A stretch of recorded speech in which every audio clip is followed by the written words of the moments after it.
$10,000, 3 days. I want to tell you about this. Last week I told y'all about a story from a job that I had when I was 19, 20 years old. And I hope you don't mind, but this story is going to be from that same job. I have a lot of stories from that job. And really and truly, all of my stories really are around my jobs, because that's really all I've ever done is go to work and go home. I've had no life. But $10,000 for 3 days.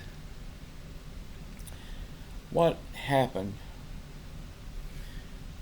I worked at a Days Inn motel, and it was a 3-day weekend. Banks was not open. And this motel had great business. Every night the rooms was all full, no vacancies. And we had like 300 rooms. I don't know if that's right or not. 200 to 300 rooms, something like that. But we also had a big gift shop that done good money, and we had a very nice restaurant that they was packed out all the time. So there was a lot of money in the safe come Tuesday morning when the banks reopened after a 3-day weekend. I was the one that the manager always trusted to go to the bank and run errands and stuff like that. So I had several places that I needed to go this day for the motel, and the bank was just one of them. Now usually when I have to do this, I go to the bank first. On this particular day, I didn't do that. I did all my other errands, and I stopped by the bank on my way back. Supposedly, I stopped at the bank. I had the bank bag underneath the car seat. I forgot about the bank. Going backwards like that, normally I do that first. This time I was going to do it last. It threw me off. I forgot all about going to the bank. About 2 weeks later, I was cleaning out my car. I was at the car wash. Lo and behold, there's that bank bag with about $10,000 in it. Cash and checks, that kind of stuff, you know. Lord, I started shaking. I thought I was going to get fired, thought I was going to go to jail. All kinds of stuff was running through my mind. But I called my manager immediately, and I told him what happened. He said, "Don't worry about it, Walter. There's no problem."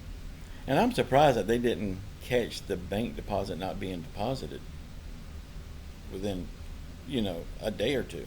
But they never did say anything about it. So he said, "Don't worry about it, Walter. Mistakes happen." He said, "Just take it to the bank, bring me back the receipt, and just don't tell nobody about it. Nobody needs to know." I got to thinking, I'm always the one that's overthinking stuff anyway. Got to thinking, it's a mistake. Why can't I tell anybody about it? I was worried that he was about to try to set me up with something. Not thinking that, okay, the money's in the bank, what can he possibly set me up with? I wasn't thinking that clearly. Like I say, it scared the hell out of me. But he said, "Don't tell nobody." Well, I made sure everybody knew. It was a mistake, so why keep it a secret? Everybody had a good laugh over it. Nothing ever come of it, and the trust factor was still there. He knew it was a mistake. I still was the one that's going to the bank every day and all that kind of stuff. There was no problem. But it scared the hell out of me, having that much money under my seat all the time. And I had an old Chevy Nova. The air conditioner didn't work. So no matter where I went, the windows would roll down, the doors was unlocked, with $10,000 underneath the seat.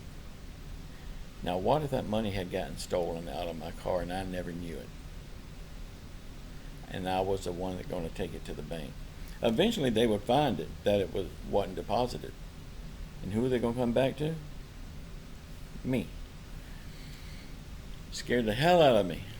But it all turned out right, and we all had good laughs over it. But yeah, $10,000, 3 days receipts and money from the hotel, riding around in my car. I never made that mistake again, and I was more careful when I'm handling money from then on out. I hope y'all found this interesting. It's just one of those things that I'll never forget. I hope y'all never have to face anything like that, because it threw a monkey wrench in my brain. I hope y'all like this story, and until next time, remember, I love you all. Ciao.